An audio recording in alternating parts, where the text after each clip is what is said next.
Hola,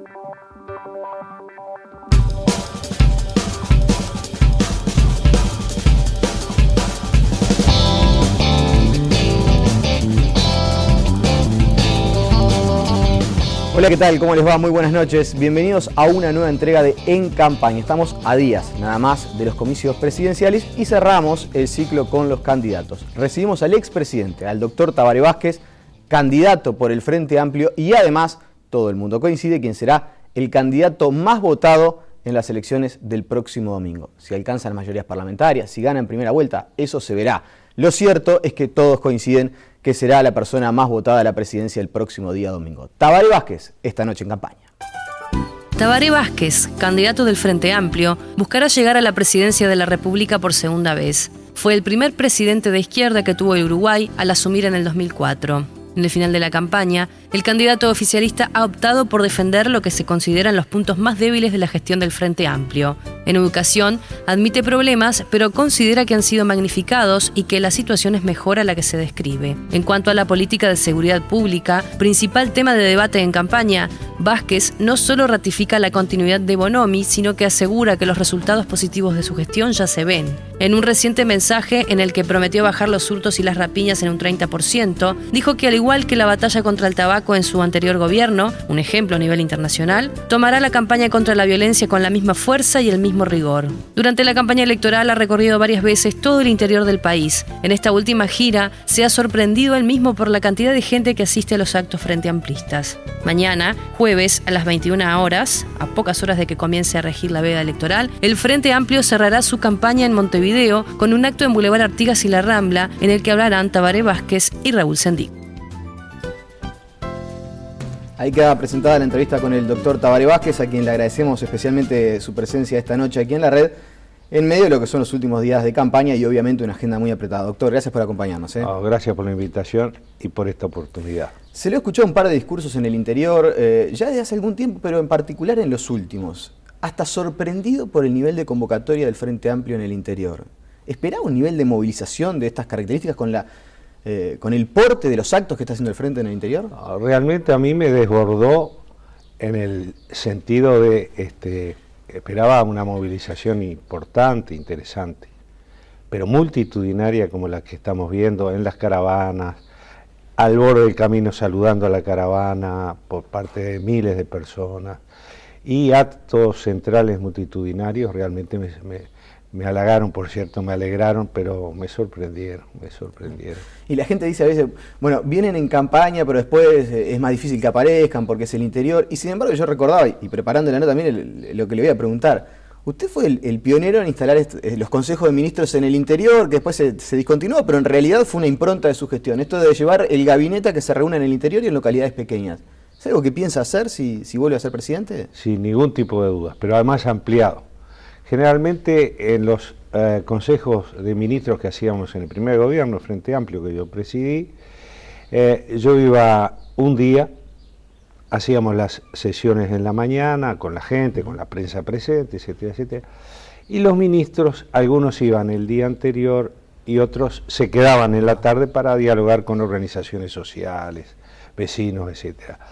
Pienso que tenemos que ampliar la estadía de esos consejos de ministros del Interior, es decir, en lugar de estar un día, estar 2 o estar 3 días en diálogo permanente con la población, con las organizaciones sociales, no gubernamentales, con los medios de comunicación, porque me parece que más que nunca el Uruguay necesita un gobierno de cercanía con la gente, ¿verdad? Concatenado la acción de gobierno con la participación ciudadana. Y el primero lo hizo en Zapicán. Ya sí, en esta recorrida por el interior se le ocurre dónde puede llegar a ser el primero si es presidente. No, pero quizás recibamos sugerencias o pedidos y resolvamos en función de eso. En la marcha. Bueno, y ustedes también su campaña, si algo tuvo claro, fue estructurada, con fases bien definidas, con el acuerdo del programa primero del Frente Amplio, después las elecciones internas, la definición de la fórmula. Y después la fórmula casi enseguida de las internas empezó a recorrer el país. Esas rondas mano a mano, el contacto directo con la gente. ¿Qué le plantea a la gente del interior como principal reivindicación? Porque muchas veces es distinto a lo que se plantea en la ciudad o en la zona metropolitana. Sí, es así como usted dice. los planteos que recibimos en el área metropolitana o en la propia ciudad de Montevideo, capital del país, son distintos que los que recibimos en el interior del país. En el interior del país, yo diría que los ciudadanos, las ciudadanas quieren afianzar los avances que han logrado en su calidad de vida. Más trabajo, piden más descentralización. El tema de descentralización es capital, se nos ha planteado prácticamente en todos los departamentos en los que estuvimos.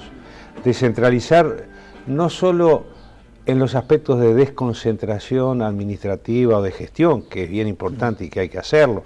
Por ejemplo, lo hemos hecho con los centros MEC en el interior del país, hay más de 100 centros MEC, instalando oficinas de UTE, Antel, etcétera, etcétera, sino dándole una mayor jerarquía y valor a los municipios como tercer nivel de gobierno, realmente gobierno de cercanía, y ampliando la posibilidad de que tengan otras atribuciones, que tengan más recursos económicos, que tengan más apoyo, digamos, para la preparación o capacitación de su gente para desarrollar los programas, y que los vecinos de todo el país puedan opinar, decidir de los temas que quieren llevar adelante en cada lugar. Me está dejando en esa respuesta un par de puertas abiertas de algo que yo le iba a consultar más adelante.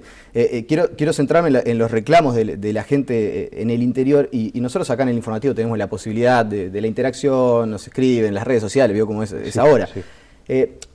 Y si me preguntan a mí la gran diferencia entre los reclamos de Montevideo y zona metropolitana y el interior es, la angustia en el interior no está tan vinculada a la inseguridad o a la educación, que ciertamente es una situación que ha empeorado con los años, pero no es angustiante como aquí en la capital, y sí, por ejemplo, en la salud. En el tema de los recursos humanos en la salud, ahí hay claramente una demanda de la gente de que necesita más especialistas, mejores médicos. Sí.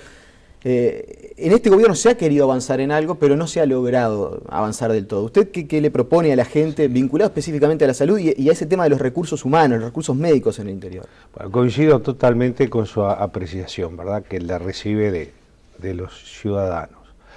Y es por eso que en cada departamento, cuando hago uso de la palabra en los actos centrales, detallo los adelantos que hubo en cada departamento, en el hospital central, en policlínicas. Por ejemplo, ayer en San José hablábamos de la instalación en todo el departamento de policlínicas para combatir el hábito del tabaco.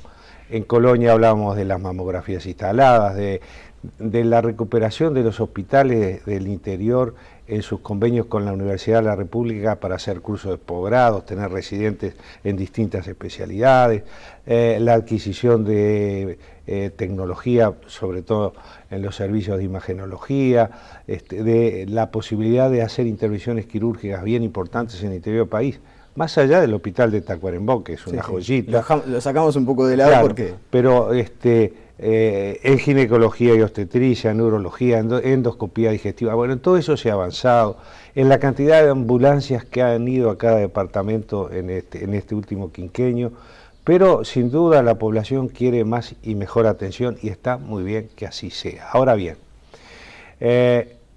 la recuperación edilicia de varios centros de atención pública ha sido evidente. Un ejemplo, el Hospital de Bella Unión, que fue hecho a nuevo. En su momento, cuando llegamos al gobierno, recuerdo bien que el piso de la farmacia y de la cocina del hospital eran de tierra. Todo esto cambió. Hemos levantado el sistema público de asistencia a la salud. Pero se necesita una tarea de mayor colaboración entre lo público con lo público con lo privado y lo privado con lo privado.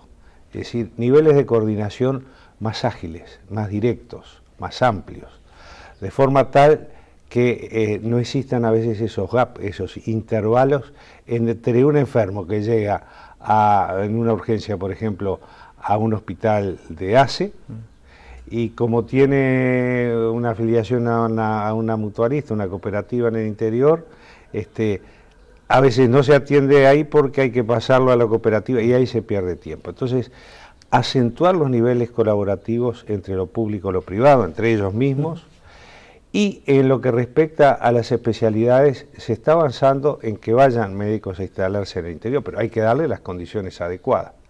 Pero aún dando esas condiciones adecuadas de salarios, de equipamientos para poder ejercer bien la profesión, a veces tenemos carencias de médicos en especialidades. Incluso ahora, aquí. Incluso acá en el Uruguay, sí. Incluso aquí en Montevideo, digo. Incluso Montevideo.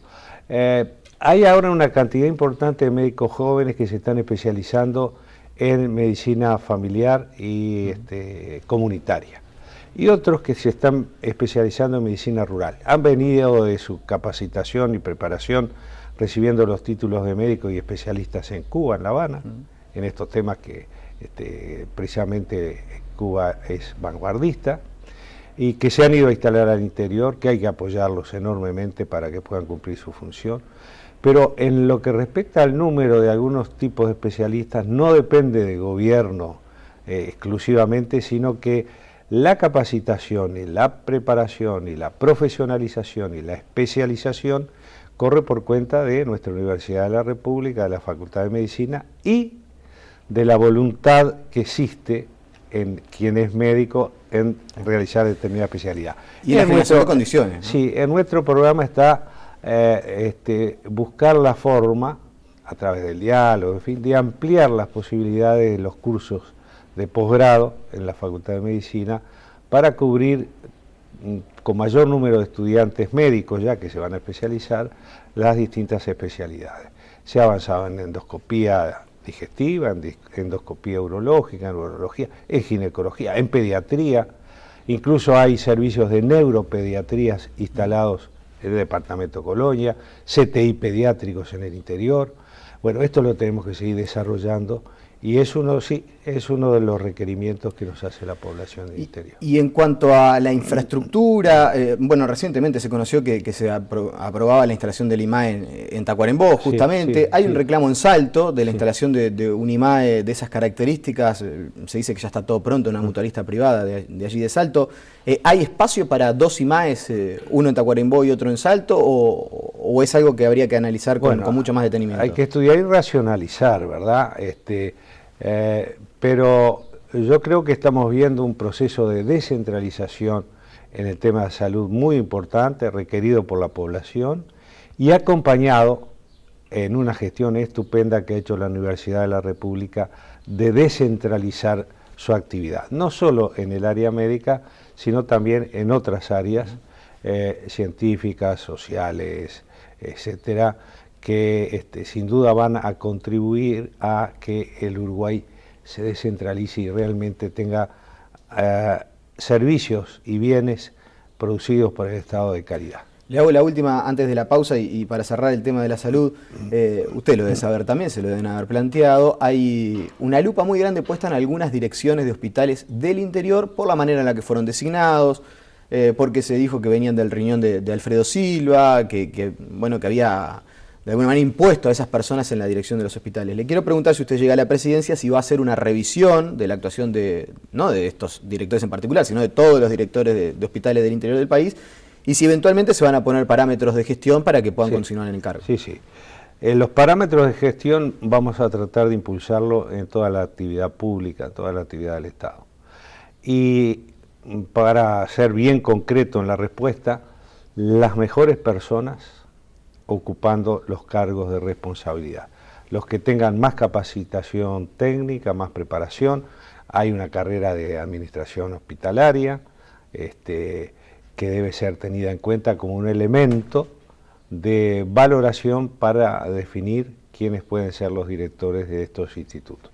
Pero vamos a tratar de llevar los mejores, más allá de cualquier connotación política. Si en algún lugar no tiene que haber una connotación política partidaria, es en este tema, en el tema de la salud, dirigiendo los distintos centros de salud, tienen que estar las personas más capacitadas. Doctor, hacemos la primera pausa, después la ya le dejo planteado el asunto porque ha insistido usted últimamente, en los últimos días más precisamente, en el plan de recuperación de la infraestructura vial y me interesa detenernos en ese punto. Hacemos la pausa y enseguida estamos de vuelta.